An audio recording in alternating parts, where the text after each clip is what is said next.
మోదీకి ప్రతికూలంగా అంతర్జాతీయ పరిణామాలు.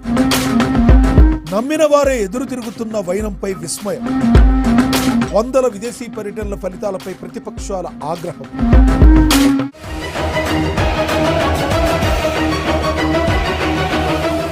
భారత విదేశాంగ విధానంపై ఇప్పుడు చర్చ జరుగుతుంది.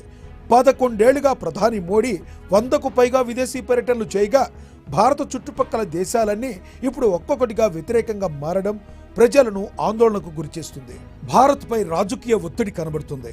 పహల్గాం దాడి తర్వాత భారత్ పాక్ యుద్ధాన్ని తానే ఆపానని అమెరికా అధ్యక్షుడు ట్రంప్ ప్రకటించుకోవడంపై దేశం షాక్కు గురైంది.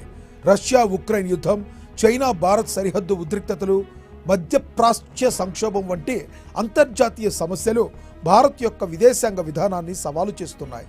మరోవైపు గ్లోబల్ ఆర్థిక మాంద్యం, ఇంధన ధరల పెరుగుదల వంటివి భారత ఆర్థిక వ్యవస్థపై ప్రభావం చూపుతున్నాయి. ఇవి మోడీ ప్రభుత్వంపై ఒత్తిడిని పెంచుతున్నాయి. అంతర్జాతీయ మీడియా, మానవ హక్కుల సంస్థల నుంచి భారత్లో మత స్వేచ్ఛ, మీడియా స్వాతంత్రంపై వస్తున్న విమర్శలు మోడీ ఇమేజ్ను దెబ్బతీస్తున్నాయి.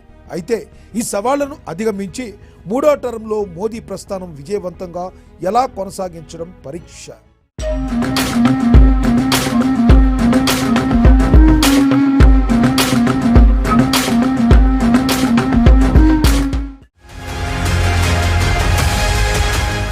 ఇది ఈ వారం వీకెండ్ అనాలిసిస్ బై కేఆర్ఆర్. నమస్తే.